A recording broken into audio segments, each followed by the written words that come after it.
Hello and welcome once again to our channel Akash Agarwal classes.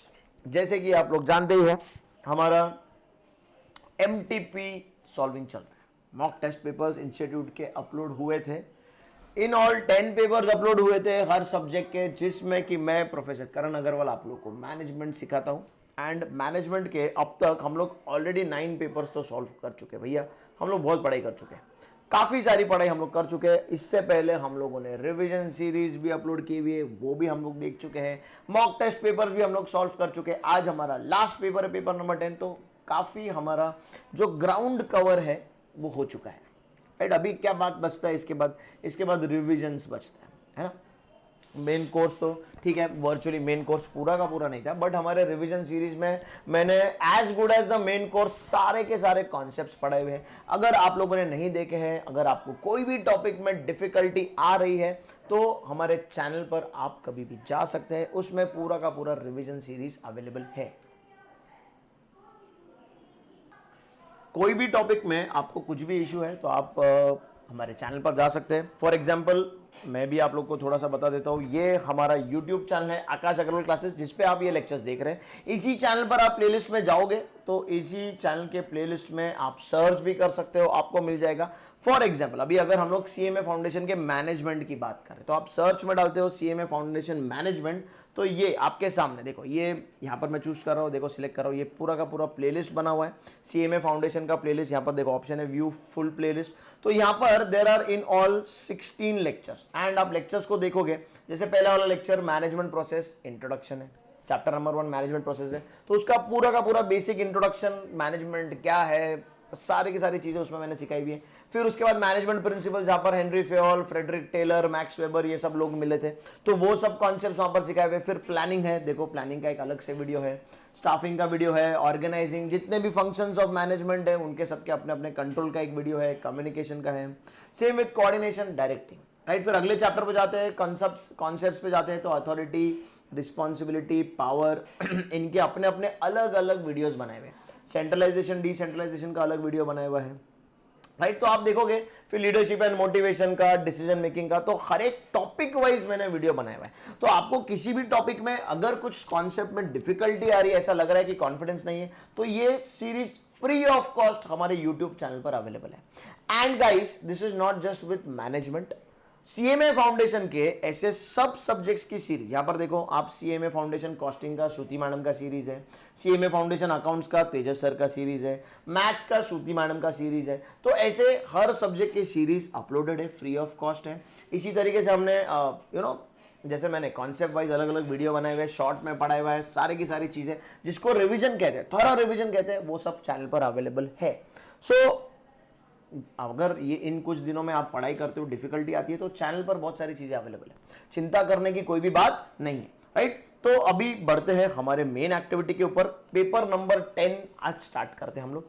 Last paper है भैया, 9 paper solve कर चुके हम लोग, आज हमारा 10वां पेपर है, लास्ट पेपर है एमटीपी की सीरीज का लास्ट। मैं ये नहीं कह रहा हूं कि मेरा आज लास्ट लेक्चर है, आऊंगा फिर से कुछ ना कुछ आपके लिए जरूर लेकर आऊंगा जो असरदार रहेगा, जो आपको हेल्प जरूर करेगा। बट अब तक जो हमारा एमटीपी का था उसमें ये लास्ट लेक्चर। मैंने आपसे पहले भी कहा था कि एमटीपी सीरीज के एंड में आप लोगों का इतना अच्छा रिवीजन हो जाएगा हमारे साथ में कि आपको अलग से और ज्यादा कुछ देखने की जरूरत नहीं पड़ेगी, क्योंकि मैं सॉल्व तो करूंगा ही, बट साथ साथ में कॉन्सेप्ट्स भी बताता जाऊंगा। So I hope I have lived up to that expectation and that announcement which I had made, right? तो चलो on this note let us start with our paper number 10।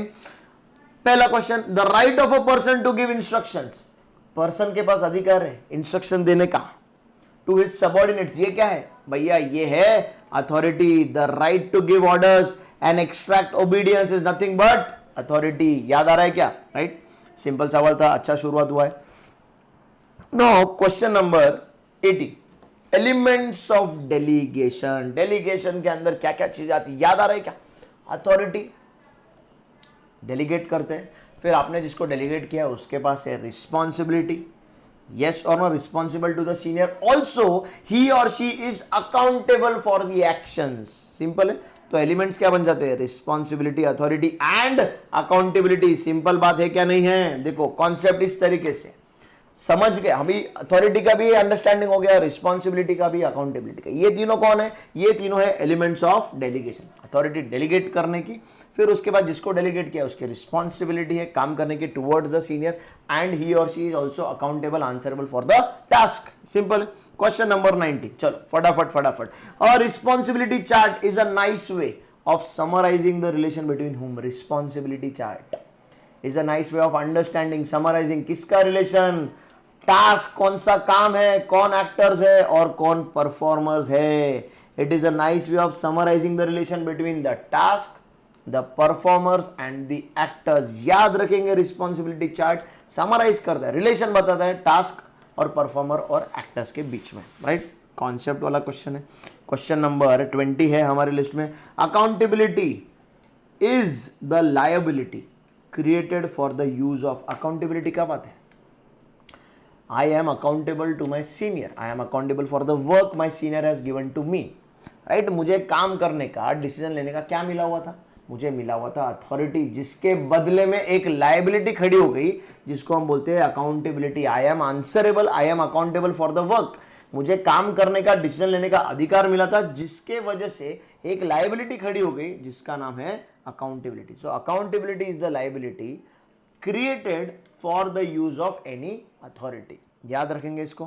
Question number 21, dash and dash are created in an organisation. दो चीजें create हो रही है organisation, ठीक है, on the principle of similarity and relatedness of activities perform. Okay, दो चीजें create हो रही है ऑर्गेनाइजेशन में on the similarity of principle of similarity and relatedness of activity. काम के सिमिलैरिटी के हिसाब से, काम के रिलेटेड के हिसाब से ऑर्गेनाइजेशन के अंदर क्या क्रिएट किया जाता है? काम के सिमिलैरिटी के हिसाब से सारे प्रोडक्शन एक्टिविटीज प्रोडक्शन डिपार्टमेंट, सारी sales activity dispatch and sales department के पास होगा, स्टोर डिपार्टमेंट होगा, फाइनेंस के अंदर अकाउंटिंग वगैरह सब पेमेंट्स वगैरह का काम होगा। तो मतलब क्या हो रहा है? डिपार्टमेंट्स एंड डिविजन्स हो रहा है क्या नहीं हो रहा है? Departments and divisions are created on the principle of similarity and relatedness. कौन सी एक्टिविटी परफॉर्म हो रही है उसके हिसाब से डिपार्टमेंट और डिवीजन बनेंगे क्या नहीं बनेंगे भैया? यस और नो, सिंपल इनफ क्वेश्चन है, राइट। कॉन्सेप्ट है। क्वेश्चन नंबर 22, फटाफट फटाफट एक कॉन्सेप्ट फटाफट देखते जाएंगे हम लोग, कंप्लीट करेंगे इन चीजों को। डगलस मैकग्रेगर, ओके, एक्स और वाई, मैं देखो जेड बोल रहा हूँ, एक्स और वाई वाले अंकल मैकग्रेगर, याद आ रहा है क्या? मैस्लो नीड हायरार्की, भूलना नहीं है, कंफ्यूज होना। मैकग्रेगर थियरी एक्स और theory Y, right. So Douglas McGregor's view that suggests that employees will exercise self direction and self control। वाह भैया, एम्प्लॉयज कौन से है? सेल्फ डायरेक्टिंग वाले, सेल्फ मोटिवेटेड है, सेल्फ कंट्रोल है। भाई पीछे पड़ने का जरूरत नहीं है, पीछे भागने का जरूरत नहीं है, उनको अपने आप होके मोटिवेशन है, अपने आप होके डायरेक्शन है, खुद होके काम करते हैं। When they are committed to the objectives और वर्क इज कॉल्ड। ये कौन से लोग हैं? थियरी वाई वाले लोग हैं। They have a liking for the work, motivated लोग है, डायरेक्शन वाले, गोल वाले लोग हैं, पीछे पड़ना पड़ता नहीं है। और theory x, they have an inherent dislike for work, theory x वाले। लेकिन थियरी वाले, थियरी वाई वाले self direction and self control वाले लोग हैं भैया, बिल्कुल मेरी तरह और मेरे बच्चों की भी तरह। खुद होके आ जाते हैं, लेक्चर देख लेते हैं, पढ़ाई कर लेते हैं, पीछे पढ़ना पड़ता नहीं है, राइट। ओके, देखो मैस्लो का नाम लिया था, आगे uncle. Which step in Maslow's hierarchy of needs theory deals with achieving one's potential? मस्त क्वेश्चन है। कौन सा स्टेप बात करता है achieving one's potential, self actualisation, कि मुझे करना क्या है, मुझे किस चीज़ में खुशी मिलती है, मैं क्या करने के लिए आया हूँ, मेरा एबिलिटी क्या है, मेरा पोटेंशियल क्या है, सेल्फ एक्चुअलाइजेशन का। यहाँ पे आदमी सर्वाइवल की बात नहीं कर रहा है, सेफ्टी सिक्योरिटी की बात नहीं कर रहा है, रिस्पेक्ट मिलने की बात नहीं कर रहा है। मैं क्या चाहता हूँ, मुझे किस चीज़ की खुशी मिलती है, मेरा कॉन्ट्रीब्यूशन क्या होना चाहिए, मेरा एबिलिटी क्या है, ये बात होता है सेल्फ एक्चुअलाइजेशन के अंदर। ए इज आवर आंसर। यस, समझ में आ रहा है सब लोगों को? देखो कॉन्सेप्ट है। चलो क्वेश्चन नंबर 25 देखेंगे। Which of the following would be classified by Herzberg as hygiene factor? इनमें से, इन चारों में से कौन सा फैक्टर हाइजीन फैक्टर है, मेंटेनेंस फैक्टर है, जिसके रहने से या जिसके नहीं रहने से डिससेटिस्फैक्शन होना, हाइजीन के नहीं रहने से डिससेटिस्फैक्शन होता है? मालूम है क्या? इनमें से कौन सा है? A responsibility, B company policy, C personal growth, या D achievement? Company policy is a hygiene factor, हमारे मॉड्यूल के अंदर नोट्स बनाए हुए हैं, वो चार्ट बनाया हुआ है, वो टेबल बनाया हुआ है इंट्रिंसिक और एक्सट्रिंसिक फैक्टर्स का, वो पढ़ के जाना है, वो चार्ट हम लोगों को लर्न करना है बच्चे लोग। प्लीज उसको कोई अवॉइड नहीं करेगा, इग्नोर नहीं करेगा। ऐसा एक आधा क्वेश्चन एग्जाम में जरूर आएगा कि कौन सा फैक्टर मेंटेनेंस वाला फैक्टर है, कौन सा सेटिस्फायर है, डिससेटिस्फायर है, सब कुछ ना कुछ क्वेश्चन अवश्य आएगा बच्चे लोग। प्लीज रिक्वेस्ट है, लर्न करके जाइएगा, ठीक है। तो हाइजीन फैक्टर इनमें से कौन सा था? कंपनी पॉलिसी था। क्वेश्चन नंबर 25 हो गया है। फिर 26 है लिस्ट में। Theory x suggest that employees dislike work. हाँ जरूर, फिर भी ऑप्शन पढ़ लेते हैं। डिसलाइक द मैनेजर, जरूरी नहीं है यार, मैनेजर पसंद है, काम करना पसंद नहीं है सर। लाइक वर्क बिल्कुल नहीं भैया, वो तो थियोरी वाई वाले लोग हैं, नन ऑफ दी अबव नहीं यार, ऑप्शन है ना dislike work. Theory x suggest that employees dislike work. Yes, simple है क्या नहीं? ऐसे क्वेश्चन आ जाए तो मजा आ जाए यार, ऐसे क्वेश्चन आ जाए तो फिर आपका और मेरा रियल टेस्ट भी नहीं होगा। इतने कॉन्सेप्ट्स पढ़े तो जरा कॉन्सेप्ट्स का टेस्ट होता है तो थोड़ा मजा आता है कि हाँ हम लोग फेस कर पाए, है ना। तो ऐसे क्वेश्चंस थोड़े बहुत आ जाए, लेकिन थोड़ा सा अच्छा परीक्षा हुआ, अच्छे पेपर सेट हुआ तो थोड़ा सा दिमाग चलाना पड़ा तो मजा भी आएगा। तो हमें लगता है कि yes we are worth that, है ना। We always enjoy a challenge, at least ये मेरा हमेशा से रहा है कि कोई भी चैलेंज सामने रहता है ना तो फिर मजा आता है, उसको फेस करने में, एफर्ट डालने में मजा आता है। चलो क्वेश्चन नंबर 28 है लिस्ट में, ठीक है। 27 शायद गायब है। Dash is a condition in which the decision maker chooses a course of action. ठीक है, डिसीजन मेकर ने एक फैसला ले लिया, एक रास्ता चूज कर लिया, एक ऑल्टरनेटिव चूज कर लिया, लेकिन आगे without complete knowledge of the consequence, उसका क्या रिजल्ट आने वाला है उसका नॉलेज नहीं है, रिजल्ट आने वाला क्या है मालूम नहीं है, डिसीजन ले चुका है। ये क्या है? ये अनसर्टन है क्या? नहीं है। हमने डिसीजन ले लिया है but we are not sure about the outcome, about the consequences, about the result. तो दिस इज अनसर्टन। जरूरी नहीं है कि ये रिस्की है, रिस्की हो भी सकता है, फ्रूटफुल भी हो सकता है, लेकिन अनसर्टन तो जरूर है। Yes, so this is uncertain. Question number 28 का आंसर अनसर्टन है। फिर 29 के ऊपर जाएंगे 29 क्या कहता है? Which decision are repetitive and routine in nature. बाबा रेपिटेटिव ये क्वेश्चन भी है, ये प्रोग्राम डिसीजन है यार, क्वेश्चन भी रिपीटेटिव है। कौन सा डिसीजंस रेपिटेटिव इन नेचर है, रूटीन इन नेचर है? Answer is C, programme decisions. Repetitive nature के लोअर लेवल मैनेजमेंट भी ले लेते हैं, प्रोटोकॉल बना हुआ है, प्रोसीजर बना हुआ है, सिचुएशन आया फॉलो करो, डिसीजन ले लो, right. Repetitive and routine decision. हमने इससे पहले वाले सीरीज में एग्जांपल देखा था कि कस्टमर जूता वापस रिटर्न करने के लिए आया था, है क्या नहीं? उसके लिए प्रोग्राम बना हुआ रहेगा कि नहीं? हो सकता है ऐसा कई दफा होता होगा कोई भी बिजनेस के अंदर, quite possible.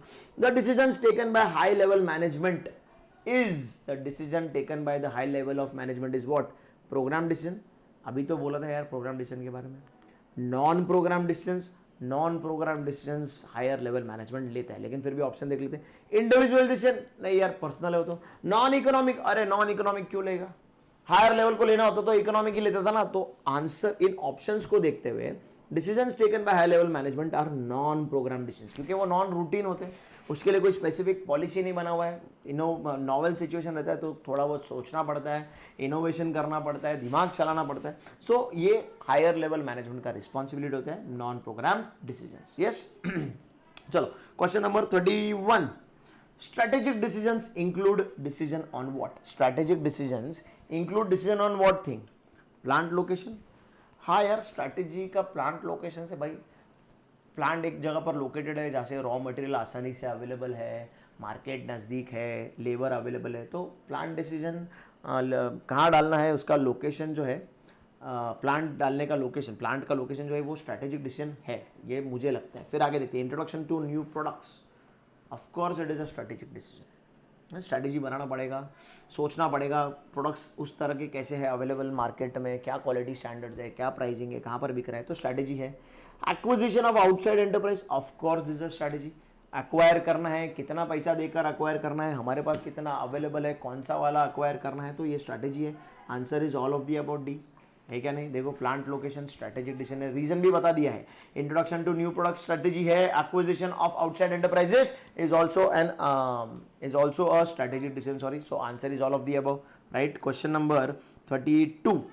What strategic factors should a manager consider by evaluating the alternatives? अभी मैनेजर अल्टरनेट्स देख रहा है, इवैल्यूएट कर रहा है, एनालाइज कर रहा है, भाई बुमराह को बॉलिंग दूं या जड्डू को बॉलिंग दूं या अश्विन को लाऊं अटैक में, तो ये क्या कर रहा है? विराट कोहली यहाँ पर एनालाइज कर रहा है। So what strategic factors should he consider A tangible, of course tangible factors, B intangible factors जरूर, सी both A and B. Of course a manager while evaluating the alternates has to consider strategic factor. कौन से देखने हैं उसको, कौन से consider करना है, tangible as well as intangible factors, right? मस्त क्वेश्चन है, देखो ये ऐसे क्वेश्चंस में मजा आता है. The task of ensuring that activities are producing the preset targets और गोल्स इज व्हाट. कौन सा टास्क है जो ये इंश्योर कर रहा है कि एक्शंस जो एक्टिविटीज हो रहे हैं वो अकॉर्डिंग टू प्रीसेट टारगेट्स, मतलब एज पर स्टैंडर्ड्स हो रहे हैं, एज पर गोल्स जो सेट किए उसके अकॉर्डिंग हो रहे हैं. ये काम कौन कर रहा है? ये कंट्रोल कर रहा है कि नहीं कर रहा है? कंट्रोल ने स्टैंडर्ड सेट किया हुआ है, एक्शन का इम्प्लीमेंटेशन हो रहा है, जो भी प्लान है उसका इम्प्लीमेंटेशन हो रहा है. अगर कुछ गड़बड़ हो रहा है तो उसको तुरंत करेक्टिव एक्शन लिया जा रहा है. तो ये कर क्या रहा है? ये इंश्योर कर रहा है कि एज पर द टारगेट काम हो रहा है या नहीं हो रहा है. तो ये आंसर इज बी, कंट्रोल, है ना. मस्त क्वेश्चन भी बहुत बढ़िया था. क्वेश्चन नंबर 35, 34 नहीं है लिस्ट में.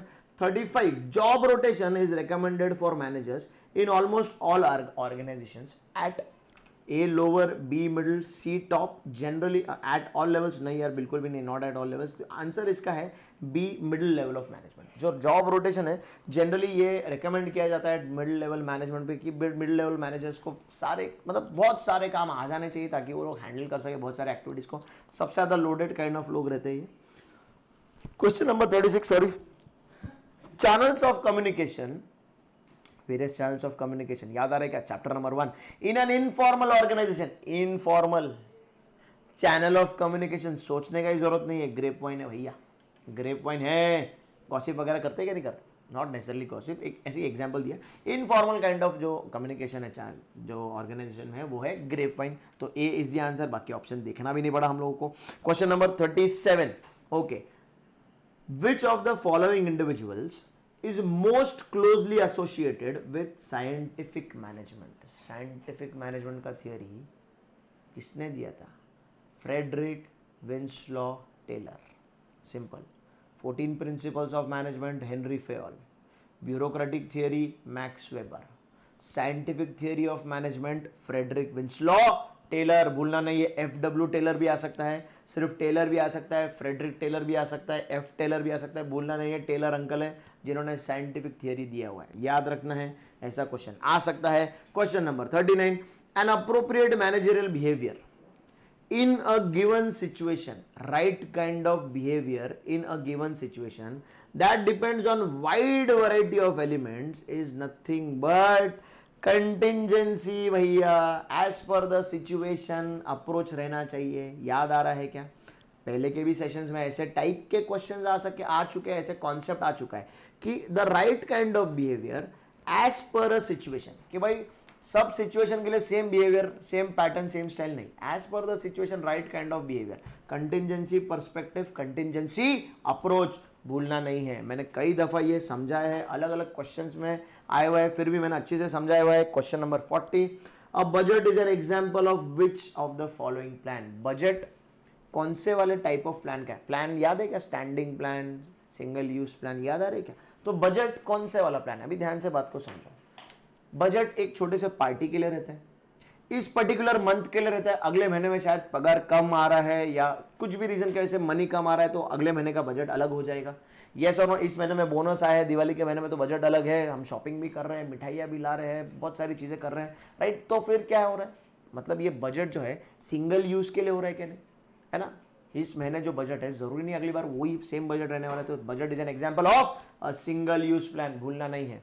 बच्चे बहुत बार कंफ्यूज होते हैं, बच्चे बहुत बार लिख कर आ जाते हैं स्टैंडिंग प्लान कि सर सेम बजट रह रहा है. ऐसा जरूरी नहीं. कई बार बच्चे स्ट्रैटेजिक प्लान लिख के आ जाते हैं कि सर स्ट्रैटेजी ना बजट बनाते हो. नहीं रे भैया, सिंगल यूज प्लान है. क्यों? बजट चेंज होता रहता है according to many, because of, sorry according बोल रहा हूँ, because of many reasons budget change होता रहता है ना. इस महीने पापा को बोनस मिल रहा है तो बजट अलग है, अगले महीने पापा को बोनस नहीं मिल रहा है या कुछ खर्चा अलग होने वाला है उसके लिए बजट अलग है. सिंपल हाउस होल्ड एग्जाम्पल दे रहा हूँ, राइट. क्वेश्चन नंबर 41 है. Which of the following is best described as doing something differently. Doing something differently, कुछ अलग तरीके से हम काम कर रहे हैं. हम लोग आकाश अग्रवाल क्लासेस तैयारी अलग तरीके से करवा रहे हैं क्या? नहीं करवा रहे हैं. रिवीजन सीरीज है, मॉक टेस्ट पेपर सॉल्विंग है, उसके बाद में लाइव लेक्चर्स ले रहे हैं। तो we are doing something differently, कर रहे टीचिंग ही है लेकिन अलग अलग तरीके से हर बार कर रहे क्या नहीं कर रहे, तो कर क्या रहे, इनोवेट कर रहे हैं। सिंपल बात है क्या नहीं, फिर भी क्वेश्चन पूरा पढ़ लेते हैं। Which of the following is best described as doing something differently and has been described as discontinuous or complementary change. Described as discontinuous or complementary change, doing something differently is B, innovation. और ये innovation का ही result आपको आपकी आंखों के सामने दिखाई दे रहा है। ये मेरे CMA इंटरमीडिएट के रिजल्ट से भैया, देख लो मार्क्स कैसे आए हुए बच्चों को, because we come out with new strategies. हम लोग अलग अलग तरीके से अलग अलग मीडियम से काम करते रहते हैं, हर साल अपने आप को चेंज करते रहते हैं, अपग्रेड करते रहते हैं, इनोवेट करते रहते हैं। And that is the reason why we call ourselves the best coaching institute, क्योंकि हम बेस्ट तरीके से काम करने की कोशिश करते हैं। So we like calling ourselves the best, क्योंकि हम लोग बिलीव करते हैं कि हम अपने आप को अच्छा समझेंगे तो हमारे ऊपर जिम्मेदारी और बढ़ जाती है, हम हर बार बेटर करते रहते हैं, इनोवेट करते रहते हैं, right. This is only reason and उसका रिजल्ट आपके आंखों के सामने है। चलो आगे बढ़ेंगे। Question number 44, responsibility is absolute and can be delegated. भैया responsibility can not be delegated, 100 बार बोल चुका हूं, स्टेटमेंट फॉल्स है। Responsibility can not be delegated, upward direction में जाता है, अथॉरिटी डेलीगेट होता है डाउनवर्ड डायरेक्शन में जाता है, फॉल्स स्टेटमेंट है, फंसना नहीं है। Question number 46, absolute centralisation means each and every decision is to be taken by top management. Absolute centralisation, सारा का सारा पावर, डिसीजन मेकिंग अथॉरिटी एक जगह पर फोकस किया गया है, एब्सोल्यूट, किसी को सोचने का अधिकार ही नहीं है। तो एब्सोल्यूट सेंट्रलाइजेशन का मतलब क्या बोल रहे हैं कि हर डिसीजन भले ही छोटा या बड़ा हो टॉप मैनेजमेंट ले रहा है। स्टेटमेंट ट्रू है या फॉल्स है, कंप्लीटली ट्रू है भैया। एब्सोल्यूट सेंट्रलाइजेशन में किसी भी और डिपार्टमेंट को या किसी भी और पर्सन को कहीं पर भी कोई स्कोप ही नहीं है डिसीजन मेकिंग का, टॉप लेवल मैनेजमेंट के पास सेंटर ऑफ द ऑर्गेनाइजेशन में पूरा अथॉरिटी है। तो ये स्टेटमेंट कंप्लीटली ट्रू है, right. So we have come to the end of paper number 10। देखो आज का पेपर हमारा बहुत जल्दी जल्दी हो गया, आज का पेपर इतना फटाफट हमारा कंप्लीट हो गया, क्यों, शायद कॉन्सेप्ट्स बहुत सारे हम लोग देख चुके थे, फटाफट करते जा रहे थे तो पता भी नहीं चला कहाँ पर। इनफैक्ट सिर्फ आज का पेपर नहीं, 10 लेक्चर्स हो चुके हैं मेरे आफ्टर द रिवीजन सीरीज, जो 16 लेक्चर का रिवीजन सीरीज था, जो काफ़ी पहले मैं डाल भी चुका था, पर उसके बाद आज 10 लेक्चर्स मेरे कंप्लीट हो चुके हैं and you people have been following diligently, that's fantastic. Lots of responses, positive responses coming from you guys, that is also very good. So लेकिन हम लोग क्या वेट कर रहे हैं कि एक तो एग्जाम अच्छी तरीके से हो जाए एंड उसके बाद बहुत इंपॉर्टेंट, देखो हर बार लाइफ में हम लोग जब कुछ अचीव करते हैं, कुछ अकम्प्लिश करते हैं या कुछ क्लियर करते हैं, तो दिस डज नॉट मीन कि हमको वहां पर रुकना है। इट ओनली मीन्स, इसका एक ही मतलब रहता है कि अभी हम लोग तैयार है अगली सीढ़ी पर जाने के लिए। कोई एक प्लेटफॉर्म पर या कोई एक लेवल पर हम लोग पहुंच जाते हैं तो इसका ये मतलब नहीं कि हमने कुछ बहुत अच्छा कर लिया है, ठीक है, वो तो किया ही है, वो तो हमें करना ही है, लेकिन ये भी दर्शाता है, ये चीज़ ये भी बताती है कि यहाँ आने के बाद अभी आपकी जिम्मेदारी बढ़ गई है, अभी बड़ा चैलेंज आपके सामने है। And the next challenge in front of all of us together as a team is CMA inter, जिसमें आकाश अग्रवाल क्लासेस के पास एक फैंटास्टिक यंग डायनामिक टीम है, प्रोफेशनल्स की टीम है, चार्टर्ड अकाउंटेंट्स की टीम है। भैया ये जो 3 लोग आपके आंखों के सामने हैं, ये चार्टर्ड अकाउंटेंट्स हैं, प्रोफेशनली क्वालिफाइड चार्टर्ड अकाउंटेंट्स हैं, जो CMA इंटर के सारे सब्जेक्ट्स आपको पढ़ाएंगे। So none better than people from the industry who are qualified, who are teaching you. देखो आकाश अग्रवाल क्लासेस अपने काम को बहुत सीरियसली लेता है। If you have been following our channel, अगर आप लोग लेक्चर्स देखते आ रहे हो तो आपको समझ में आएगा कि यार एक स्ट्रैटेजी रहता है, एक तरीका रहता है, हर टीचर का एक बहुत स्टाइल ऑफ टीचिंग है कि जहाँ पर वो थोड़े से वार्म भी है, फ्रेंडली भी है, एक ऐसा लैंग्वेज यूज करते हैं जो समझ में भी आता है, और एक प्रोफेशनल अप्रोच भी है towards work. So this is what makes us different. I am not comparing us to anyone else. हमारा कंपैरिजन, हमारा कंपटीशन अपने आप के साथ ही होना चाहिए। This is what I believe in, this is what the institute believe in, right. So हमारा नेक्स्ट स्टेज CMA इंटर है। जब भी अगले लेवल पर हम लोग लाइफ में बढ़ते हैं तो वहाँ पर क्योंकि चैलेंज बड़ा रहता है तो तैयारी की जरूरत भी कई ज़्यादा गुना बढ़ानी पड़ती है। सो आकाश अग्रवाल क्लासेस की CMA इंटर की टीम आप लोगों के लिए अवेलेबल है। Live lectures, live streaming, physical lectures as per the norms of the government of course, फिर पेन ड्राइव लेक्चर्स, यूट्यूब पर तो बहुत सारा कंटेंट वैसे भी आता रहता है जो at the end of the course obviously आता है। उसके अलावा पेन ड्राइव लेक्चर्स है, गूगल ड्राइव पर है, हमारा खुद का मोबाइल एप्लीकेशन है, lots of study material, revision modules वगैरह, टेस्ट पेपर्स वगैरह, ऐसे कई सारी चीजें जो है you can get back to us. Okay, until then keep preparing, keep working hard, do take care of yourself. जल्द ही मिलेंगे, मैंने कहा है कि this is not the end, management को लेकर कुछ ना कुछ जरूर होगा। Stay tune to the channel. तब तक के लिए Aakash sir daily live at 4 PM CMA foundation law. Thank you very much, do take care.